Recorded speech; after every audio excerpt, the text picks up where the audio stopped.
everyone. I'm Harsh Jain from National Institute of Technology, Karnataka. I'm in my second year of my undergrad and I study in the ECE department. Before we get on with the influx talks, I'd just like to tell you about myself. I'm a massive football fan. I actually scratch that. I'm a massive sports fan. I follow pretty much every sport, like from cricket, football, hockey, ice hockey, table tennis, badminton. I've pretty much watched all of them except like golf. Yeah. Another interesting thing about me would be like I have this weird fear of dogs, but I also find dogs really cute. So I'm not really sure how that works.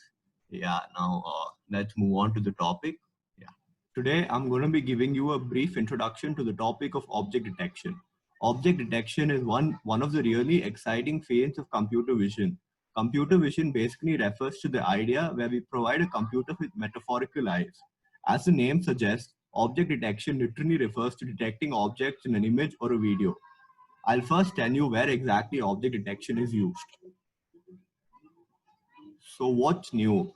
Object detection is one of the bedrock on which the entire self-driving cars are based on. It's very important that a self-driving car is fully aware of its surroundings, and to do so, it uses object detection. Now, object detection is also used by governments uh, to monitor the crowd and estimate its size during large public gatherings. Object detection has several applications in various fields, ranging from smart cars to home surveillance to smart cities. Object detection to humans is something so easy that we literally do not need to think. Humans have the gift of perception, and computer vision is probably one of the few areas of machine learning where human performance is much better than computer performance.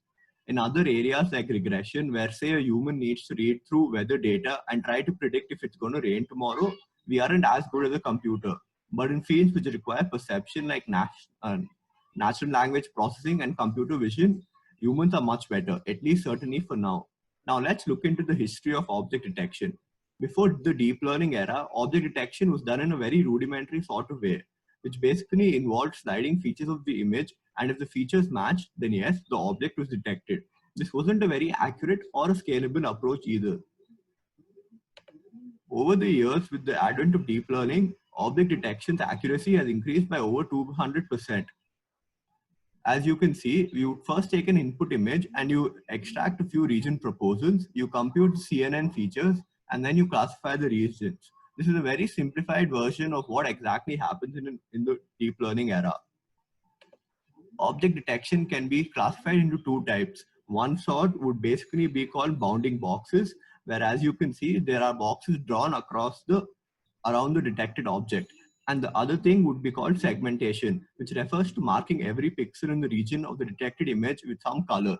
Like in this case, this person has been marked with the color blue. Now, my creative spark. Basically, I was introduced to the field of object detection when I was interning at FluxGen. Here at FluxGen, I got a task to take a water meter and try to read the value of the counter and the subsequent dials, and then try to print them in a readable form. So this project was basically done that so that no water manager actually needs to go through every dial and read the values manually and then store them in some notebook or some sort. This, if you just install an app, you take a photo with your app, and then the image processing takes place, and this value is directly sent to the cloud. This basically reduces a lot of time and effort in the industry. Now I'm going to tell you about template matching.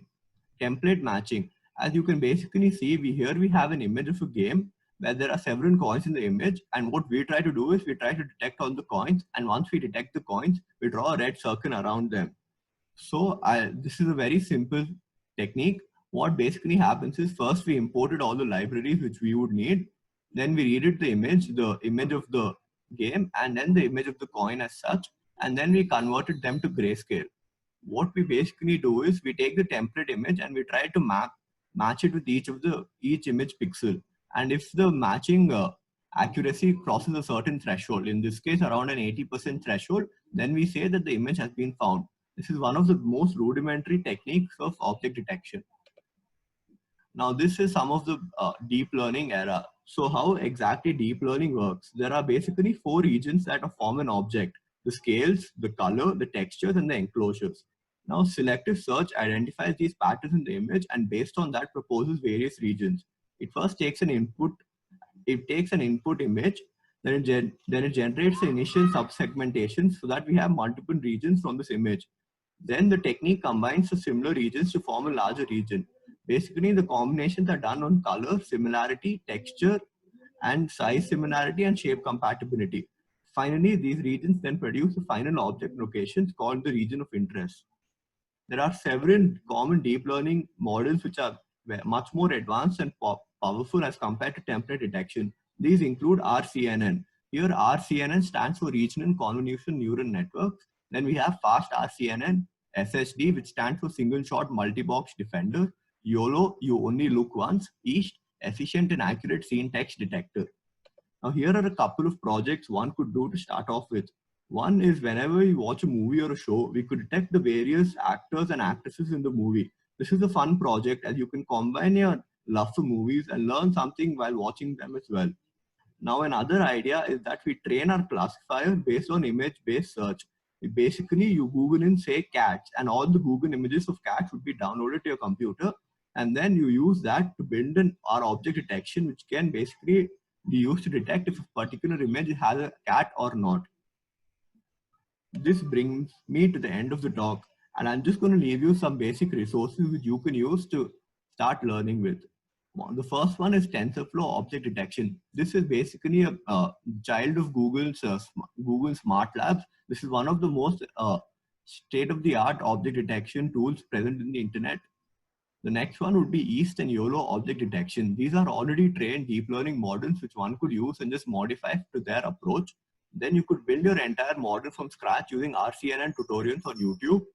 Then, of course, you have OpenCV documentation. OpenCV basically stands for Open Source Computer Vision.